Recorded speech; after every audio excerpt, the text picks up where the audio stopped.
Hello and welcome to UK Versus. With Worlds fast approaching and the chances that I'm actually there at the moment, I wanted to talk about who's going to win Worlds.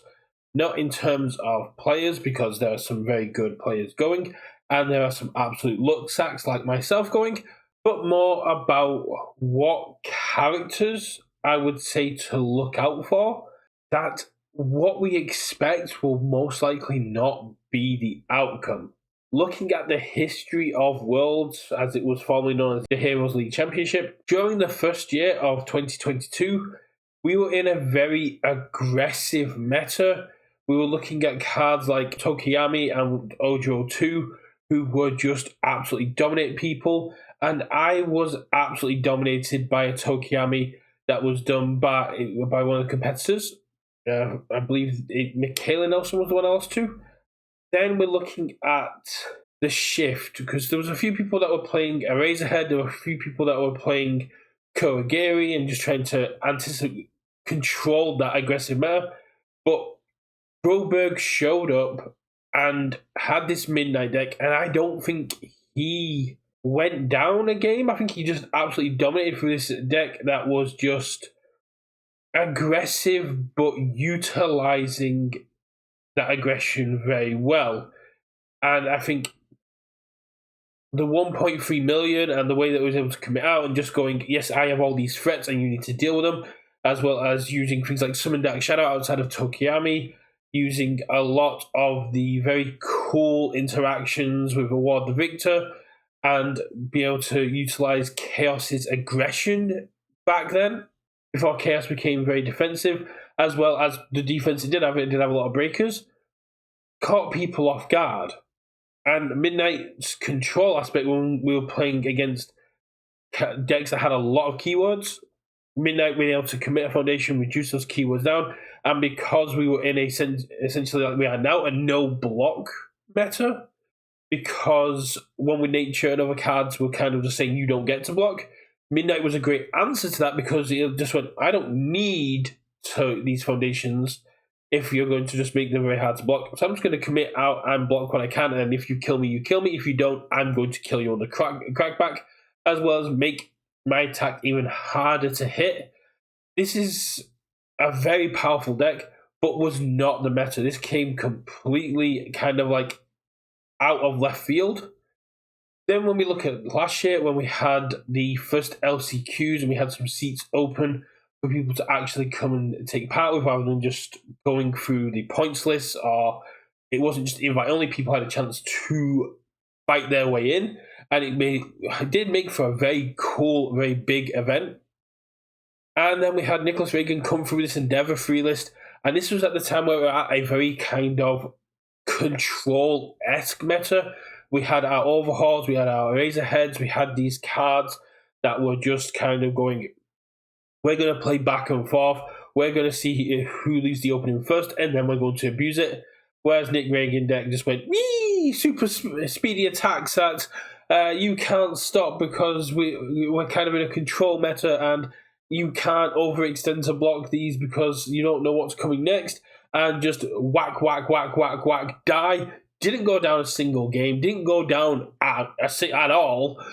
Even in side events, from what Chris Smith was saying, he was just touched by the gods. And I think that is an aspect that you need, but I'll get into that as I've gone through the decks. But this Endeavor free list was kind of not what people were expecting. And looking over the list, I was playing Midnight because, again, people playing lots of keywords, and I managed to get one win. Again, Michaela Nelson knocked me out again, because apparently I just have terrible luck into them. I think they're still in Germany, so may not have to face them this time. Or Austria, whichever one they went to. And yeah, I looked at this as like, my Midnight deck would have done nothing against this because it has so little keywords. It's a great read, and I think that is what is going to win Worlds. A pet deck, a deck that's on the fringe of the meta, that nobody's going to be expecting, nobody's prepared for, that is going to abuse the meta we're in. And this is why you see great players like Broberg and great players like Nicholas Reagan coming out on top, despite being touched by God, is the fact that they're reading the meta, they're reading what people are going to play, and they're anticipating that, and building their deck around it, whilst also furthering their goal. And this is what I'm struggling with at this point. I'm a week out from when I need to leave, and I have nothing prepared because I am spending this entire time looking at this meta. I'm looking at the cards and the fact that we're in a no block meta, we're in a blocks don't matter meta, and we don't have Midnight anymore. We don't have that super consistent control kind of speed hate characters. Yes, we have Jin, and yes, we have other characters that do speed hate, but not to the same extent, not with the same kind of aggressive output. I know Luke Quincy's had great success with Jin and was able to go King of Swiss into top 8 of the EU Natsun with Jin, but I'm just looking at these characters and going, I don't see the lines. And what do I mean by see the lines? If you're a newer player, you're seeing the lines is basically looking at your deck, looking at the meta, looking at how you can break through, how you can connect your deck to victory. If you think of it as like thread, the threads that my deck needs to weave to win, and I don't see, even with the erratas, even with Burke going down in his damage reduction, even with also the fact that there's so much damage output, the fact that you can get turn 2 from any angle with any character if your opponent draws hot, to me, makes it feel like it doesn't matter what my deck's trying to do. I just need to outpunch them. And I hate that. Because it means I'm not interacting with the game. It means I'm not interacting with my opponent. It means I'm not playing the game. I'm just trying to outrace my opponent, and that's going to lead to stressful gameplay. And it is possibly because it's going to be the 64 best people in that room, in that stage. It may come down to who was touched by God, who literally pleased the goddess of RNG to the point that she smiled upon them and said, you get to win this. And that is sometimes how it comes down. A 5 to win, a 3 to lose is RNG's prayer. And she is a fickle mistress. So yeah, this is more just, it's kind of like a rant, I guess.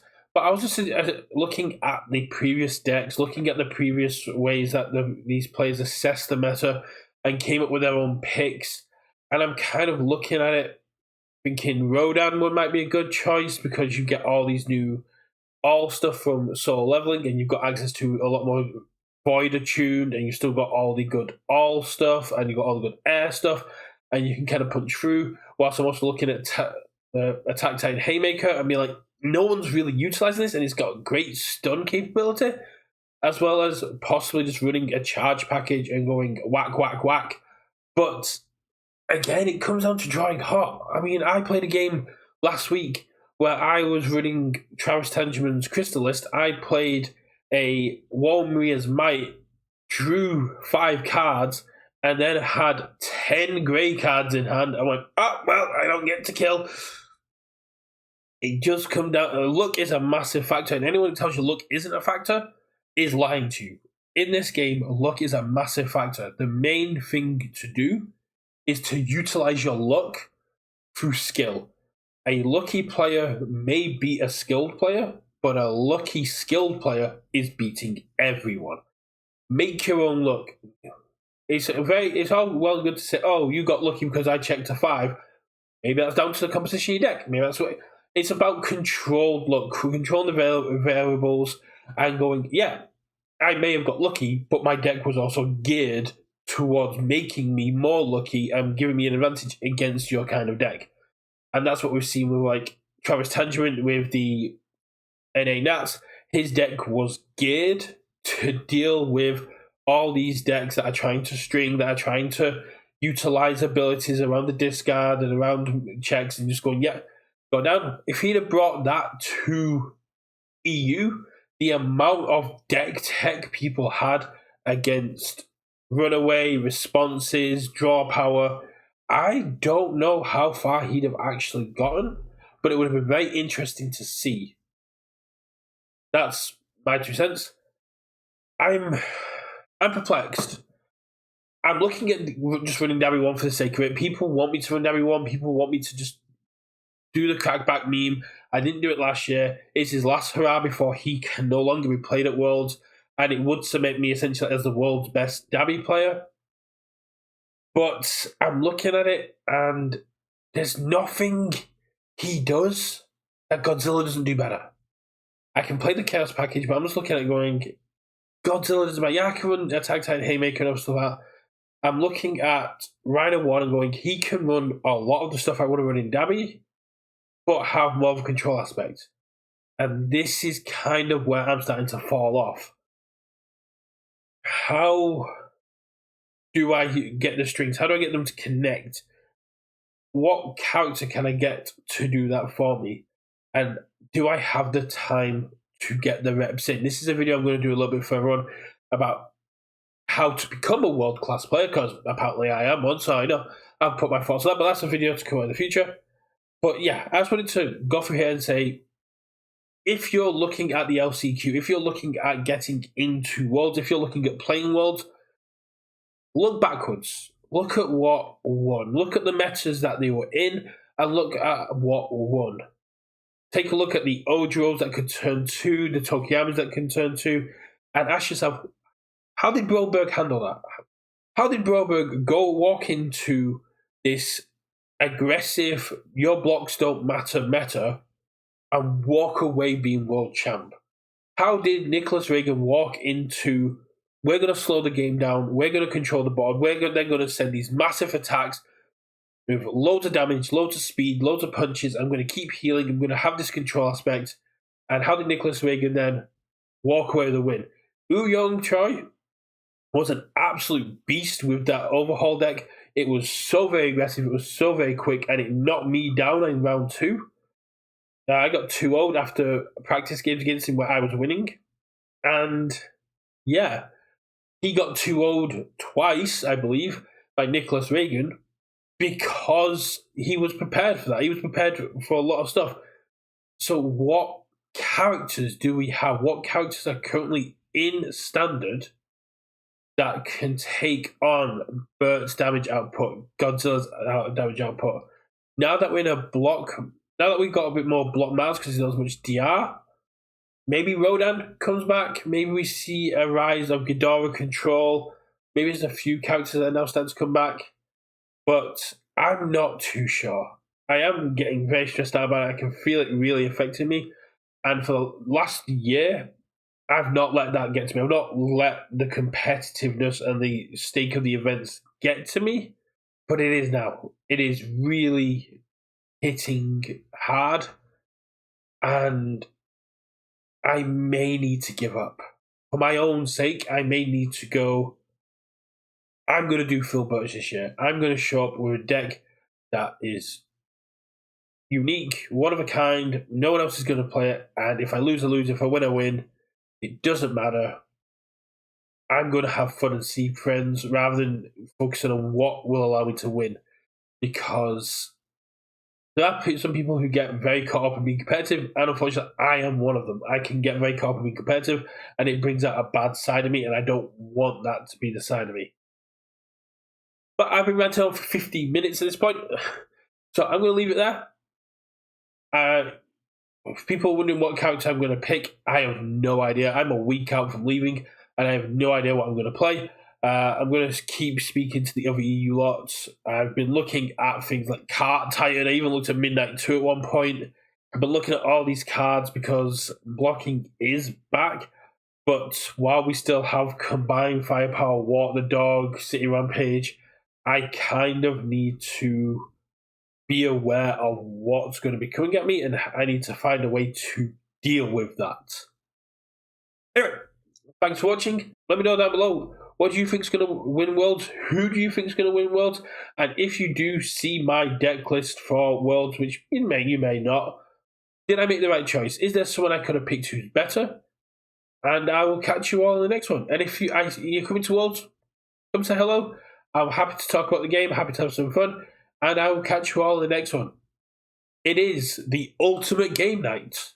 See you at Worlds.